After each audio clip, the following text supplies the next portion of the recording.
আল্লাহ পাক রব্বুল আলামিন ডাক দিয়া বলেন, ও পয়গম্বর, আমি আল্লাহ পাক রব্বুল আলামিন দুনিয়াতে আপনাকে রহমত স্বরূপ পাঠাইছি। আল্লাহর নবী ডাক দিয়া বলেন, দুনিয়ার মানুষেরা ভালো করে শুনে নাও, আমি নবী হলাম রহমত, দুনিয়ার মানুষের জন্য শুধুমাত্র রহমত না। আল্লাহ তাআলা ডাক দিয়া বলেন, ওমা আরসালনাকা ইল্লা রাহমাতাল লিল আলামিন। আল্লাহ বলেন, পয়গম্বর, আমি আল্লাহ দুনিয়ার মানুষদের জন্য যেমন আপনাকে রহমত বানাইছি, ও পয়গম্বর, আপনি শুধু দুনিয়ার মানুষের জন্য রহমত না। আল্লাহ তাআলা ডাক দিয়া বলে, পয়গম্বর, আপনি হলেন ইহুদীদের জন্য বড় রহমত। পয়গম্বর শুধু তাই নয়, আপনি হলেন দুনিয়ার মানুষের জন্য রহমত। ও পয়গম্বর, শুধুমাত্র তাই না, দুনিয়াতে যত পশু পাখি আছে সব কিছুর জন্য আল্লাহর নবী হলেন রহমত। আল্লাহর নবীকে এক সাহাবায়ে কেরাম ডাক দিয়া বলেন, পয়গম্বর, ও মায়ার নবী আমার, ইহুদীরা আপনাকে এত কষ্ট দেয়, এত দুঃখ দেয়, ও পয়গম্বর, আল্লাহর দরবারে আপনি তাদের নামে বদদোয়া করে দেন, আল্লাহ যেন ইহুদীদেরকে আল্লাহ যেন দুনিয়া থেকে ধ্বংস করে দেয়। আল্লাহর নবী ডাক দিয়া বলেন, এই সাহাবী শুনো, আমি নবী হলাম রহমত, দুনিয়ার মানুষের জন্য যেমন রহমত, মুসলমানদের জন্য আমি নবী যেমন রহমত, তেমন করে ইহুদীদের জন্য আমি নবী হলাম রহমত। আমি নবী কোনো সময় আমার উম্মতের জন্য বদদোয়া করতে পারি না। এই সাহাবী শুনে নাও, আমি ইহুদীদের নামে বদদোয়া করব না। রে সাহাবী, নবী আমার তায়েফের জমিনে দাওয়াত দেওয়ার জন্য গিয়েছে, নবীর কোনো অপরাধ নাই, নবী কোনোদিন কোনো অপরাধ করে নাই, নবী কারোর সঙ্গে কোনো কটু কথাও বলে নাই, নবী আমার কাউকে কোনোদিন কষ্ট দেয় নাই। অথচ ইহুদীদের যখন ইহুদীদেরকে তায়েফের ময়দানে নবী আমার দাওয়াত দেওয়ার জন্য গেলেন, এর ইহুদী সম্প্রদায়ের মানুষ শুনে নাও, তোমরা পড়ে নাও, লা ইলাহা ইল্লাল্লাহ মুহাম্মাদুর রাসূলুল্লাহ। এর তায়েফের ইহুদী পড়ো, লা ইলাহা ইল্লাল্লাহ মুহাম্মাদুর রাসূলুল্লাহ, আমি নবীর নবী হিসেবে মানো আর আমার এক আল্লাহর ইবাদত করো। তায়েফের মানুষ ডাক দিয়া বলে, খবরদার, তুমি কে? আমি মুহাম্মদ। তোমার কোথায় বাসা? ডাক দিয়া বলে, বাসা আমার মক্কায়। কি করার জন্য আসছো? এক আল্লাহর তাওহীদের দাওয়াত দেওয়ার জন্য আসছি, আল্লাহর দাওয়াত দেওয়ার জন্য, আল্লাহর জমিনে দিন কায়েমের জন্য আসছি। ডাক দিয়া বলে, রে মুহাম্মদ, এত বড় সাহস কই পাইছো যে আমগো ধর্মের বিরুদ্ধে কথা কও, আমগো ধর্মের বিরুদ্ধে কথা কও, বাপদাদার বিরুদ্ধে কথা কও। এই মুহাম্মদ, তাড়াতাড়ি এখান থেকে চলে যাও, নয়তো তোমাকে হত্যা করা হবে। পয়গম্বর দাওয়াত দিলেন, অথচ পয়গম্বরের দাওয়াত তারা মানল না। নবী আমার মনটা বড় খারাপ করিয়া ওখান থেকে যখন চলে আসবেন, তায়েফের মানুষগুলো ডাক দিয়া বলে, এই সন্তানেরা ভালো করে শুনে নাও, তোমাদের যত সন্তান আছে সবগুলোর এই মুহাম্মাদের পিছনে লেলায়া দাও। আর ডাক দিয়া বলো, ও আরবের বড় পাগল, মুহাম্মদ মক্কা থেকে আসছে কালিমার দাওয়াত দেওয়ার জন্য, এরা যেন তারা পাথর মারে, এরা যেন তারা পাথর মারতে থাকি। ওই মক্কার ছোট্ট ছোট্ট সন্তানগুলো, কাফের গুলো নবীরে পাথর মারা শুরু করে দিল। নবীরে পাথর মারতে মারতে নবীর শরীর দিয়া ফিঙ্কি মাইরা যখন রক্ত বাইর হয়ে, যখন নবীর গা মোবারক দিয়ে যখন পায়ের নিচে স্যান্ডেলের মধ্যে রক্ত জমাট লেগে গেছে, তায়েফের মাটি আল্লাহরে ডাক দিয়া বলে, ও আল্লাহ, আসমানে বসে থাকি দেখতেছো তোমার নবীর গায়ে এত পরিমাণে আঘাত করে তারা পায়, আল্লাহ তুমি যদি সহ্য করো, আমি তায়েফের মাটি সহ্য করতে পারবো না। এই দয়ার মালিক, খবরদার, তোমার নবীর এক ফোঁটা রক্ত যদি আমি তায়েফের যদি জমিনের মধ্যে পড়ে যায়, আমি তায়েফ শহরটা পুরা উল্টায় পাল্টায় শেষ করে দিব। আল্লাহ বলেন, ওরে জিবরাইল তুই কই? জিবরাইল হাজির। ডাক দিয়ে দিয়া বলে পয়গম্বর রে নাও, মায়ার নবীর রক্তের ফোঁটা যেন জমিনের মধ্যে যেন না পড়ে। পয়গম্বরকে কোলের মধ্যে তুলে নিয়ে গিয়া পাহাড়ের উপর শোয়াইয়া দিয়েছি। আর ডাক দিয়া বলে নবী আমার, আপনি শুধু একবার বলেন, আপনি যদি হুকুম দেন পুরা তায়েফটারে উল্টায়া দিব। এই পয়গম্বর, আপনি যদি একবার হুকুম দেন পুরা তায়েফ শহরটা উল্টায়া যাবে।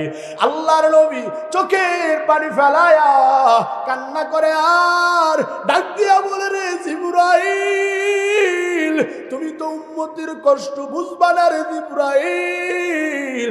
আমি হলাম রাহমাতাল লিল আলামিন, আমি রহমত নবী হইয়া কেমন করে আমার ওই ইহুদিদের জন্য আমি বদদোয়া করি।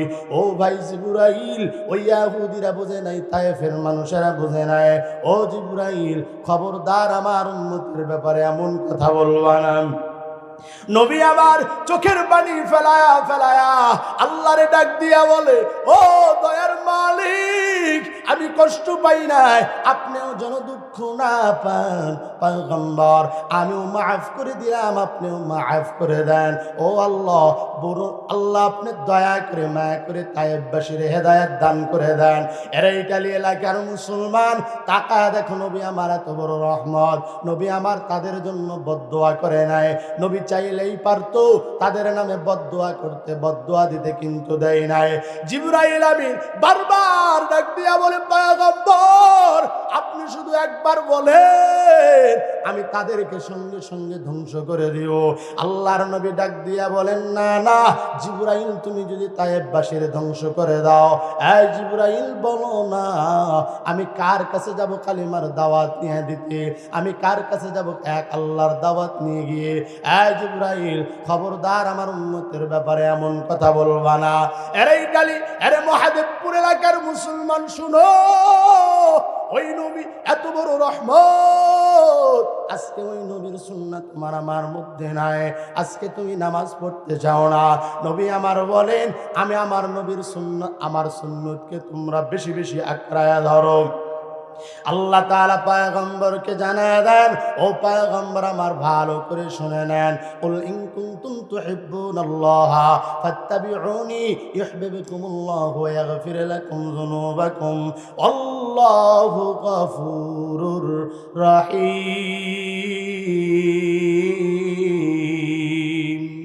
কাদরে কুদরত দারি বরকামাল, أنت ربي أنت حسبي جل جلال، يا إلهي تو میرا معبود ہے، یا إلهي تو میرا معشوق ہے، یا إلهي تو میرا غفار ہے، یا إلهي تو میرا ستار ہے। আল্লাহর নবীকে আল্লাহ তাআলা ডাক দিয়া বলেন, পয়গম্বর, আমি আল্লাহকে কেউ যদি পাইতে চায়, কোন বান্দা যদি পাইতে চায়, আবার কোন বান্দি যদি আমি আল্লাহরে যদি পাইতে চায়, সে যেন আপনি নবীর অনুসরণ অনুকরণ করে, আপনার সুন্নাহর অনুসরণ অনুকরণ করে। নবী আমার জানায়া দেন, মান আহাব্বা সুন্নতি ফাকাদ আহাব্বানি ওয়া মান আহাব্বানি কানা মাই ফিল জান্নাহ। যারা আল্লাহরে পাইতে চাও তারা আমার আমি নবীর অনুসরণ অনুকরণ করবা। আর আমি নবীর অনুসরণ অনুকরণ যারা করতে চাও, আমি নবীর সুন্নাহ যারা মানবে, তারাই হবে নবীর অনুসরণ অনুকরণকারী। এরে নবীর উম্মতের দল, ও নবী ব্যতীত আল্লাহর দরবারে কেউ শাফাআত করবে না, শাফাআত করার মতো কেউ ক্ষমতাও রাখবে না রে বাবা। এই জন্য দুনিয়াতে যতদিন পর্যন্ত বেঁচে আছো, আল্লাহর নবীর সুন্নাহ বেশি বেশি মানো। নবীর আর কষ্ট দিও না, নবীর সুন্নাহরে অবহেলা করিও না, নবীর সুন্নাহ মোতাবেক নিজের জিন্দেগিটা চালাও। মায়ার নবী বলেন, যেই ব্যক্তি আমি নবীর সুন্নাহ অনুযায়ী তার জিন্দেগিটা চালাইতে পারবে, আমি নবীর সুন্নাহ অনুযায়ী যারা দুনিয়াতে চলতে পারবে, মায়ার নবী ডাক দিয়া বলেন, শুনে নাও, আমি নবী নিজেই জিম্মাদারি নিলাম, আমি নবী কাল কিয়ামতের ময়দানে শাফাআত করে ওই বান্দাকে জান্নাত পর্যন্ত পৌঁছায় দিব। ভাইরা আমার, আপনার নবী আমার নবী এত বড় রহমত, রাহমাতাল লিল আলামিন, রাস্তা দিয়ে হাইটা যায়। হায়াতুল হাইওয়ান নামক কিতাবের মধ্যে ঘটনাটা আছে। পয়গম্বর আমার রাস্তা দিয়ে হাঁটতেছে, পাশে তাকায় দেখেন ইহুদির দরজার সামনে হরিণী বাঁধা। হরিণী আল্লাহর ডাক দিয়া বলেন, আল্লাহ আমার জবানটা আপনি একটু খুলে দেন, মালিক আপনার নবীর সঙ্গে একটু কথা বলতে চাই। পয়গম্বরের সালাম দিলেন, ডাক দিয়া বলেন, পয়গম্বর আপনি শুধু দুনিয়ার মানুষের জন্য রহমত না রে পয়গম্বর। এই পয়গম্বর আপনি তো আমাদের জন্য বড় রহমত। পয়গম্বর আমার দুটা বাচ্চা আছে, আমি 3 দিন যাবত তাদেরকে দুধ খাওয়াইতে পারি নাই। পয়গম্বর আমার একটু সময় দেন, আমার একটু ছেড়ে দেন, আর যদি আপনি দয়া করে মায়া করে আমার জামিনদার হয়ে যান এই পয়গম্বর, তাহলে আমি আমার বাচ্চাগুলোর দুধ খাওয়াইতে পারবো। আল্লাহর নবী বলেন, যাও যাও, আমি নবী তোমার জামিনদার হয়ে গেলাম। নবী আমার হরিণীরে সাইরা দিয়া ও হরিণীর গলার দড়িটা লইয়া হাতের মধ্যে লইয়া দাঁড়ায় আছে। ইহুদি ডাক দিয়া বলে, কি ব্যাপার মুহাম্মদ, আমার হরিণীটা কোথায়? হরিণী ব্যতীত তুমি কেন বসে আছো? ডাক দিয়া বলে, ও ইহুদি ভাই, তোমার হরিণীটারে আমি সাইরা দিছি। হরিণী আমার ওয়াদা দিয়েছেন, হরিণী আমার কথা দিয়েছেন, শুধুমাত্র তার বাচ্চাগুলোর দুধ খাওয়ায় আবার চলে আসবে। ডাক দিয়া বলে, এরে আব্দুল্লাহর ছেলে মুহাম্মদ, এতদিন শুনেছি তুমি নাকি বড় পাগল। আবু জাহাল বলছে তুমি নাকি পাগল, উতবা সাহিবা মুগীরা বলছে তুমি নাকি পাগল। এই আব্দুল্লাহর ছেলে মুহাম্মদ, আমি ইহুদি কোনোদিন বিশ্বাস করি নাই যে তুমি পাগল। আজকে সহচোখে দেখলাম তুমি আসলেই বড় পাগল।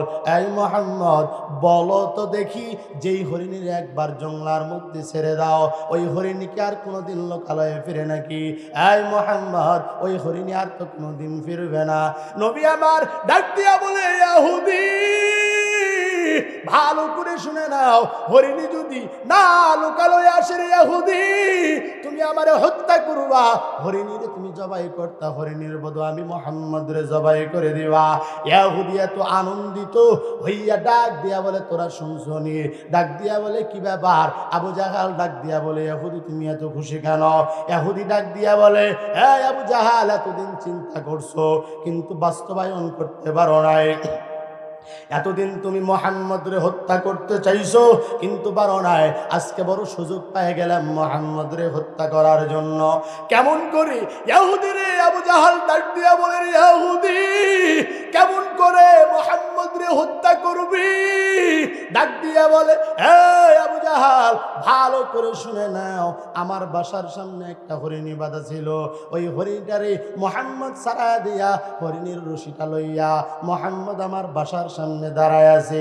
আমি যখন বারবার মুহাম্মদের তালকিন দিলাম, রে মুহাম্মদ, যে হরিণটারে ছাইরা দিছু, এই হরিণী তো আর কোনোদিন আমার কাছে ফিরবে না, তাহলে আমার হরিণী আমার কে দিবি? মুহাম্মদ হঠাৎ করে আমারে ডাক দিয়া বলে, ইহুদি ভাই চিন্তার কোনো কারণ নাই, টেনশনের কোনো কারণ নাই। যদি হরিণী না আসে রে ইহুদি, তুমি হরিণীর জায়গায় আমারে তুমি মুহাম্মদরে জবাই করে দিবা। ভাইরা আমার, এইদিকে ইহুদিয়া মিছিল বাইর করছে, তোরা কই? আজকে মুহাম্মদরে হত্যা করা হবে। সবাই সন্ধ্যাবেলা আমার বাসার সামনে হাজির হয়ে যাওয়া। সব ইহুদিগুলো একত্রিত হয়ে গেল। আল্লাহর নবীকে আল্লাহ জানায় দেন, ও পয়গম্বর, টেনশনের কোনো কারণ নাই, চিন্তার কোনো কারণ নাই। পয়গম্বর, আমি আপনার উপর কোরআন নাযিল করেছি, আমি আল্লাহ কোরআনের যেমন জিম্মাদারি নিয়ে নিলাম, আমি আল্লাহ আপনারও তেমন জিম্মাদারির দায়িত্ব নিয়ে নিলাম। ভাইয়েরা আমার, এইদিকে হরিণী বাসায় যাওয়ার পর তার বাচ্চাগুলোর ডাক দিয়া বলে, ওরে বাচ্চা শুনো, শেষবারের মতো আমি মার চেহারাটা দেখা নাও, আর কোনদিন মনে হয় তোমাদের সঙ্গে সাক্ষাৎ হবে না। হরিণীর 2টা বাচ্চা বারবার চোখের পানি ফেলায় ডাক দিয়া বলে, রে মা, কেন দেখা হবে না? আর তুমি 3 দিন যাবত কইছিলা রে মা, 3 দিন ধরে আমরা তোমারে খুঁজে পাই না, তোমারে দেখি নাই। ও মা, বলো না এখন তুমি কেন আসছো? ডাক দিয়া বলে, বাচ্চা, এত কথা বলার মতো কোনো সময় নাই, আমি রহমাতাল লিল আলামিনের হাতে রশি দিয়ে আমি হরিণী চলে আসছি। ওরে বাচ্চা শুন, শুনে নাও, আমি যদি সময় মতো যদি না যায়, আমার রহমতের নবীকে তারা হত্যা করে ফেলাবে। বাচ্চা দুইটা চোখের পানি ফেলায়া ডাক দিয়া বলে, ও আম্মাজান, যেই পয়গম্বর এত বড় রহমত, যেই পয়গম্বরের জন্য আপনি আজকে আমাদের কাছে আসতে পারছেন নে আম্মাজান, ও মা, ওই পয়গম্বরকে না দেখা পর্যন্ত দুধ পান করাবো না। হরিণী ডাক দিয়া বলে, চল, সময় বেশি নাই, তাড়াতাড়ি সামনের দিকে রওনা হইতে হবে। হরিণীর সামনে দৌড়ায়, হরিণের দুইটা বাচ্চা পিছনে পিছনে দৌড়ায়। যাইতে যাইতে পয়গম্বরের কাছে যখন হাজির হয়ে গেল, হরিণী দৌড়ায় গিয়া মায়ার নবীর পায়ের মধ্যে পড়ে গেছে। পয়গম্বরের পায়ের মধ্যে পড়ার পর ইহুদিরা আশ্চর্য হয়ে গেল। ডাক দিয়া বলে, কি ব্যাপার মুহাম্মদ, কেমনে তোমার হরিণী কেন তোমার পায়ের মধ্যে পড়লো? ডাক দিয়া বলে, তোরা জানো না এই হরিণী আমারে সম্মান জানায়। হরিণ ডাক দিয়া বলে, নবী আমার বড্ড ভুল হয়ে গেছি, আমি যেই সময় দিয়েছিলাম সময় মোতাবেক আসতে পারি নাই। ও পয়গম্বর, দয়া করে মায়া করে আমারে আপনি মাফ করে দেন আর আমারে সালাম জানায়। ডাক দিয়া বলে, আরে আব্দুল্লাহর ছেলে মুহাম্মদ, বোনের হরিণী তোমারে চিনছে, পশু পাখি তোমারে চিনল, কিন্তু আমরা মানুষ হওয়ার পরে চিনলাম না। এরে মুহাম্মদ, আমার বড্ড ভুল হয়ে গেছে, আমরা ইহুদি, আমরা মুশরিক, আমরা জানি বোনের হরিণের ছাইরা দিলে আর ফিরে না। তুমি আসলে রহমাতাল লিল আলামিন, তুমি যেহেতু পয়গম্বর, এটা আমার আর কোনো সন্দেহ নাই। এই পয়গম্বর, আমারে দয়া করে মায়া করে আমারে কালিমা পড়ে মুসলমান বানায় দেন। আল্লাহর নবীর এই ঘটনা দেখার পরে এবারে ইহুদিরা আল্লাহর নবীর হাতে হাত রেখে কালিমা পড়ে মুসলমান হয়ে গেল। এই ইতালি মহাদেবপুরের মুসলমান শোনো, নবীরে গাছে চিনলো, মাছে চিনলো, নবীরে বনের হরিণীর পর্যন্ত চিনলো। তুমি আমি নবীর উম্মত, নবীর উম্মত হওয়ার পরে তুমি আমি নবীরে চিনলাম না। কেমন কপাল পোড়া মুসলমান, এত কপাল পোড়া মুসলমান তুমি আমি, যেই নবীরে কষ্ট দাও, ওই নবীর সুন্নত মানতে চাও না, ওই নবীর সুন্নাহ অনুযায়ী তুমি জীবন গড়াইতে চাও না। ও বাবারা, বলেন তো দেখি আর কয়দিন দুনিয়াতে থাকবেন? নবী আমার জানায়া দেন, এই উম্মত খবরদার তোমরা গুনাহ করবা না। আমার আল্লাহ সুন্দর করে কোরআনের মধ্যে জানায় দেন, খবরদার তোমরা গুনাহ করবা না। গুনাহ নিয়ে যদি কবরে যাও, দুই পাশের মাটি এত জোরে চাপ মারবে তোমরা সহ্য করতে পারবা না। আল্লাহ তাআলা কোরআনের মধ্যে জানায় দেন, ফামান ইয়া'মাল মিসকালা যাররাতিন খায়রান ইয়ারাহ ওয়া মান ইয়া'মাল আল্লাহ জানায় দেন, পয়গম্বর আপনি সুন্দর করে জানায় দেন, কোন বান্দা বান্দি যদি যারা পরিমাণ নেকির কাজ করে, এর বদলে আমি আল্লাহ কাল কিয়ামতের মধ্যে অনুসরণ অনুকরণ করতে হবে। কি দ্বারা অনুসরণ অনুকরণ করবেন? মান আহাব্বা সুন্নতি ফাকাদ আহাব্বানি ওয়া মান আহাব্বানি কানা মাই ফিল জান্নাহ। আল্লাহর নবীকে আল্লাহর সুন্নাহর মাধ্যমে, আল্লাহর নবীর সুন্নাহর মাধ্যমে আল্লাহর নবীকে অনুসরণ করতে হবে। আল্লাহর কাছে দোয়া করো, হে মালিক, 2 দিনের জীবন পাইয়া অনেক উল্টা পাল্টা করেছি, আল্লাহ তুমি আমারে দয়া করে মায়া করে মাফ করে দিও। আল্লাহর কাছে চাও। আল্লাহ তাআলা ডাক দিয়া বলেন, চাইতে বেশি দেরি হবে, আমি আল্লাহ পাক রব্বুল আলামিন দিতে বেশি দেরি করব না।